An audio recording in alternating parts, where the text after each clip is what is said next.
This is the new TomTom GO Camper Max.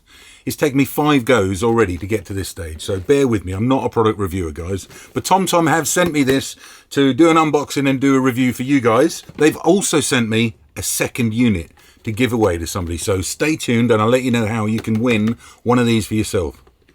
Right, let's quickly get it unboxed. For the 5th time, quick start guide, the unit itself, mount, USB cable and a cigarette lighter adapter. Done. I'm not doing that again. It's 5 times I've unboxed this. Now this is meant to be the ultimate camper companion. So we're going to go through some of its features together right now and see if it's any good for the ultimate camper van. Right, it's got specific routing for campers and caravans and motorhomes. What does that mean? What you can do is you can put in the dimensions of your unit and the weight into here, and then it won't take you down any tricky roads. No thin roads, no low bridges, no tunnels. That's the idea behind it. But top tip when doing this, if you've got a tag axle like ours, you need to combine the 2 rear axles and put them in on that one there together. POIs for campers, caravans and cars. What are they? Points of interest. I'm sure you heard of them over the years. Basically, it's got inbuilt campsites and things like that already in the device. But not only that, what's handy is you can load your own. So we are a member of wildcamping.co.uk, and when you're a member you can download all the POIs letting you know great wild camping stops, letting you know where there's taps, etc. like that, and they can be in the units. You can just pull them up real easy. So we'll definitely be downloading them and putting them on this device. Scenic routing. What's scenic routing? I tell you what, when we go into a country, we don't like to go just over the motorways. For instance, we'll try and find a way over the mountains, a nice quiet road. We found a great one in Slovenia one time, heading into Slovenia, and there was a tank at the side of the road, for instance. You don't find that on a motorway. Or we like driving down the coast roads, as I'm sure some of you guys do. So taking a scenic route. So it's got scenic routing built in, this thing.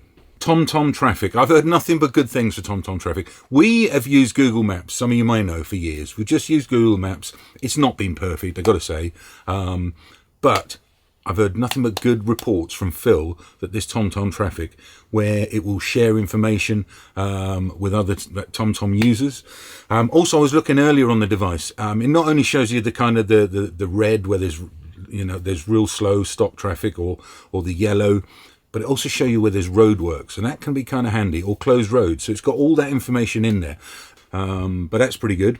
Most up-to-date TomTom world maps. They are very good at updating their maps, and I believe the device comes with lifetime support of updating the maps. So that's not a subscription, it's free for life, updated maps for the device.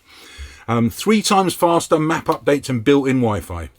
So it's a bit faster than the previous model by the looks of it, and the Wi-Fi is built in. It's got Bluetooth and Wi-Fi built in this, so for doing the updates. What I did is I tethered it to my phone, so then it can use that for the TomTom services and the updates. And it needed a few updates when I unboxed it as well. I think there was 16 gig of updates on the maps, but that's all right. I got unlimited data, so that was no problem. I understand this screen is something special compared to the last one. The last one was a 6-inch screen. This has now got a 7-inch screen, and it's very bright and vibrant.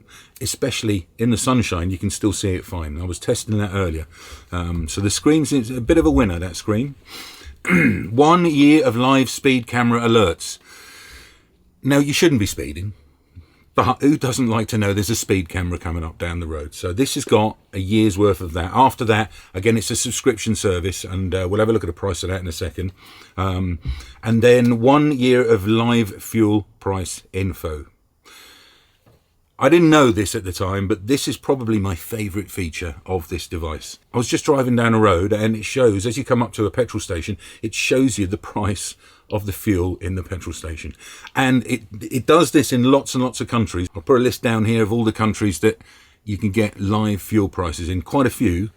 So if we're a little bit frugal here and we're thinking ahead, we could probably save the price of this device in fuel in no time by looking for the best prices.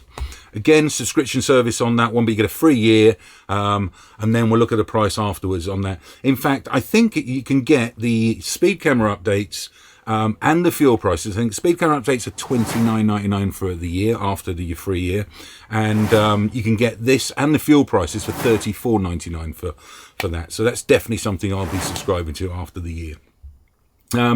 4 times faster. So the interface on it. The interface is a lot faster, moving around, zooming in. I know Phil was saying that his old one's a little bit laggy. He's had it for a few years, but moving around on here, much faster. Zooming in, zooming out. It's more responsive than the other one. Look at that. Some very nice, rich colours on that screen. Powerful speaker, vivid sound. I've got to say, yeah, it's clear. You can certainly hear it even over the stereo when I was driving earlier. The information that it's feeding back to you. So, yeah, pretty good for the sound. Simplified user interface. I mean, it looks similar to the last user interface, if I'm honest with you. But it's simple enough. Everything's clear. The icon's there. Very clear. Flicking through, you can see what everything does. And look, very responsive that is. So there we go. We got that one there. Click and mount. There we go. So this is how it clicks on here. You just pop that on there. On and off. Real easy. It's kind of magneted on there. So yeah, it's a good design that is, because you don't want to leave your TomTom on your windscreen for someone to break in your car and steal it. So easy enough to be taking it off and putting it back on when you get back in the car. Right, let's talk about the specifications of this. 7-inch screen, high definition, 1280 by 800 pixels. So yeah, good enough for that is. Internal memory's got 32 gig of internal memory, and it's got 2 gigabytes of RAM. It's got both 2.4 and 5 gigahertz Wi-Fi, so both frequencies there. Bluetooth, it's got on it. Wi-Fi, voice control, TomTom services via a smartphone. You're going to need to tether it to your smartphone for that. And it does 3D buildings. So there's the specs it's got on it there. It feels good in your hand as well. Ergonomics, you know. I wish it'd come with a little case you can put it in, but it doesn't. But that's all right. It'll be mounted on the dash most of the time. I think I'll put it, probably just tuck it away in the door when we're not using it. So don't break in the van and nick it. It's in the door. Now, that leads me to the cost of it. How much is this? This is £349 at the minute. It's just launched. You can get one at £349. I think they do a smaller 6-inch version for £249, but we're reviewing the Go Camper Max today. One of the best features I found is not the hardware itself. What I've discovered today is we've been planning our trip around Europe, which is next month now, and been planning the route. And they have an online service where you can go and create a free account at TomTom, and you can start planning and tweaking your route, and then it will synchronize the changes with the device, which is amazing. So I can just do it on the computer. I can add my destination points in, and then sure enough, I can just bring it up on the device and off we go. So that is a winner. Now, talking about our European trip, we're going to do a video on that next week. So make sure you subscribe to the channel, guys, and we'll tell you all about where we're going and what we're doing on our trip next week. Right, how do you win one of these? The second one they've given us is for you guys to win. I said I'll do a review on the channel, but only if you give me another one so I can give away back to someone in the community. So head over to our Instagram, guys. The giveaway is on Instagram. There's a link in the description. Roaming Radfords on Instagram. Make sure you're following us and comment on the photo with the TomTom in. And maybe tag some of your friends as well, so they can also have the opportunity to win. And we will pick a random winner from one of the comments next week. What are you doing? What are you waiting for? Get on over to Instagram, and we'll see you next week, guys.